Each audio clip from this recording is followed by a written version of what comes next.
فذلک امتنع من امتصاله. علی نے نبی کا نام مٹا دیا. خدا کی قسم آج مجھے اس شخص کی نبوت پہ شک ہو رہا ہے. لأنه لم يفهم من النبي تحتیم محو علی بنفسه. اگر میں محمد کو نبی اور رسول کے عنوان سے مان رہا ہوتا تو کیا یہاں بات کرنے کے لیے آتا کہ ان دو لبوں سے سوائے حق کے کچھ نہیں نکلتا. یہ ظاہر کرتا ہے کہ اس موقع پر بھی وہ مطیع نہیں تھے. اس وقت بھی انکار کیا گیا اور آج 1400 سال گزرنے کے بعد بھی تم اسی انکار کو دوہرا رہے ہو.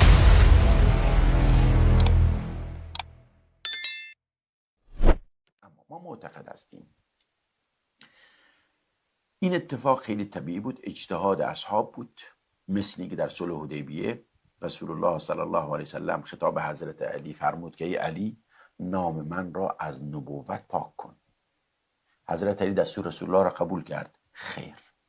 گفت به هیچ عنوان، کلا، اصلا این کارو نخواهم کرد. آیا این نافرمانی رسول الله تلقی میشه؟ من حیث ظاهر نافرمانی هست.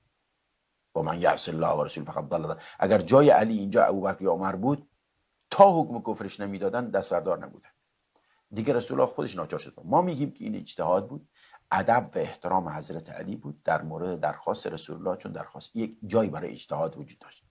در حدیث قرطاس دقیقاً شبیه حدیث صلح حدیبیه. رسول الله از بیماری شدید رنج میکشید. بسیار روایات آوردن که هذیان میگوید و از این گونه موارد اینها بهش اضافه کردن. صحت نداره این روایات که هذیان میگوید و از این گونه موارد اینها بهش اضافه کردن. صحت نداره این روایات. جی ہاں ہمارے محترم ناظرین، دیکھیں صلح حدیبیہ کے واقعے میں کافروں کی جانب سے جو شخص نمائندہ بن کر آیا تھا وہ علقمۃ ابن قیس تھا.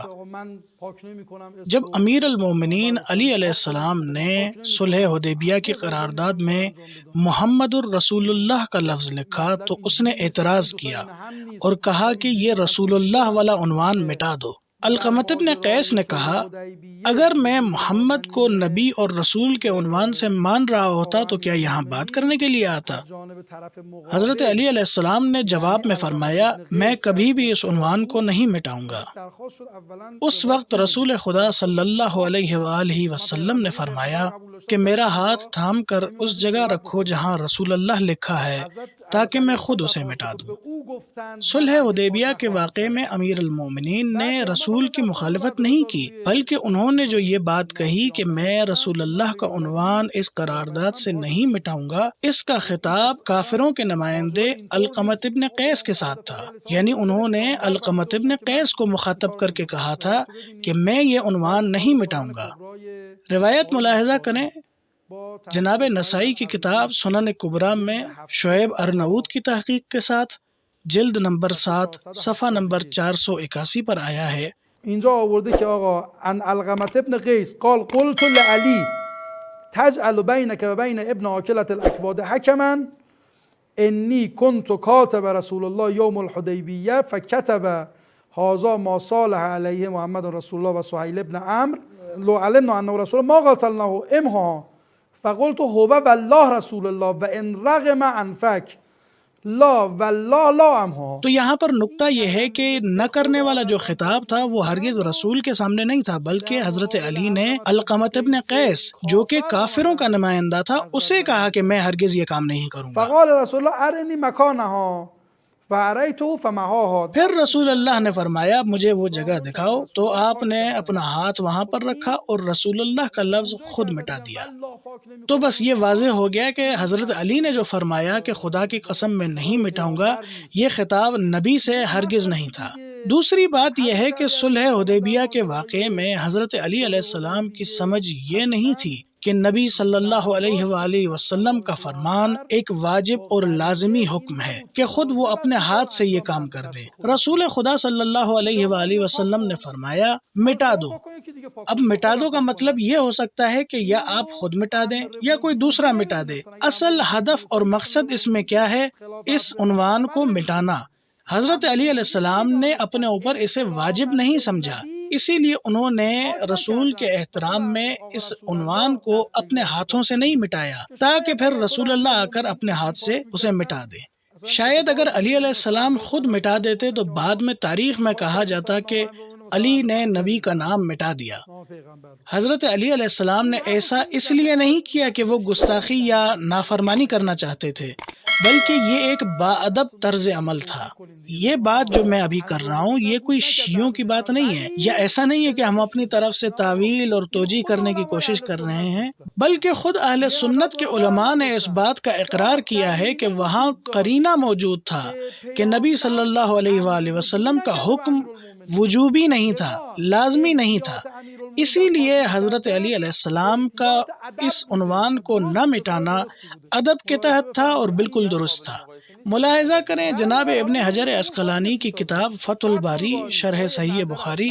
میری یہ امید ہے کہ آپ ابن حجر عسقلانی صاحب کی بات کو تو مانتے ہوں گے، تو ملاحظہ کریں جلد نمبر 7 صفحہ نمبر 499، باب عمرۃ الغزا ذکرہ انس عن النبی، وہاں پر یہ باب باندھا گیا ہے۔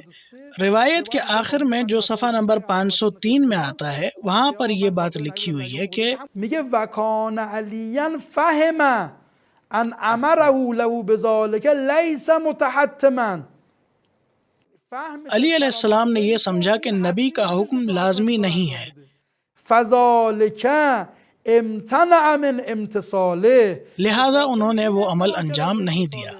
اسی طرح امام نووی نے شرح صحیح مسلم میں کہا ہے وهذا الذي فعله علی رضی اللہ عنہ من باب الادب المستحب، علی علیہ السلام کا یہ عمل ادب مستحب میں سے تھا، لأنه لم يفهم من النبي تحتیم محو علی بنفسه وهذا لم ينكر، حضرت علی نے یہ نہیں سمجھا کہ صرف وہی مٹائیں، بلکہ چاہا کہ اگر کسی نے مٹانا ہے تو وہ آ کر مٹا دے یا پھر نبی خود اپنے ہاتھوں سے اپنا نام مٹا دے۔ اب یہ آ کر کہتے ہیں کہ صلح حدیبیہ میں جس طرح مولا علی علیہ السلام نے اجتہاد کیا ویسے ہی قرطاس والے معاملے میں جناب عمر نے اجتہاد کیا۔ یہ بات غلط ہے۔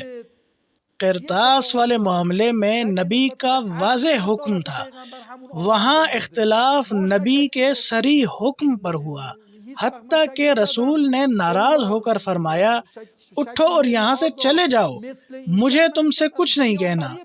جب نبی صلی اللہ علیہ وآلہ وسلم غصے میں کسی کو نکال دیں تو وہاں اجتہاد کا کوئی مقام باقی نہیں رہتا۔ دوسری بات، صلح حدیبیہ کے معاملے میں آپ نہ ہی بولیں تو اچھا ہے۔ صلح حدیبیہ کے معاملے میں آپ کا حق نہیں بنتا بولنے کا، کیونکہ وہاں پہ تو ایسی نوبت آ گئی تھی کہ خود اصل نبوت پہ شک کیا جا رہا تھا۔ جس شخص نے قرطاس والے معاملے میں آپ کہہ رہے ہیں کہ اجتہاد کیا، اس نے صلح حدیبیہ والے دن کیا کیا تھا؟ نبی کی نبوت پر شک کیا تھا۔ ملاحظہ کریں صحیح ہے ابن حبان جلد نمبر 11 صفحہ نمبر 224 کہ جناب عمر اٹھ کر گئے نبی صلی اللہ علیہ وآلہ وسلم کے پاس اور انہیں جا کر کہا قال عمر والله ما شککت منذ اسلمت الا یومئذ، خدا کی قسم آج مجھے اس شخص کی نبوت پہ شک ہو رہا ہے، کیا ہم حق پر نہیں ہیں؟ آپ یہ صلح کیوں کر رہے ہیں؟ اور دوسرے لوگوں کے سامنے بھی کہتے رہے۔ یہ ظاہر کرتا ہے کہ اس موقع پر بھی وہ مطیع نہیں تھے۔ وہ نبی جس نے اپنے دونوں لبوں کی طرف اشارہ کر کے فرمایا تھا لا یخرج لا یخرج من هذا الا الحق، کہ ان دو لبوں سے سوائے حق کے کچھ نہیں نکلتا۔ صلح حدیبیہ کے واقعے میں علی علیہ السلام کا کردار فضیلت کا مظہر ہے، جبکہ کچھ دوسرے صحابہ اس وقت بھی نبی کی نبوت پر شک میں مبتلا ہو گئے تھے، اس وقت بھی انکار کیا گیا، اور آج 1400 سال گزرنے کے بعد بھی تم اسی انکار کو دہرا رہے ہو۔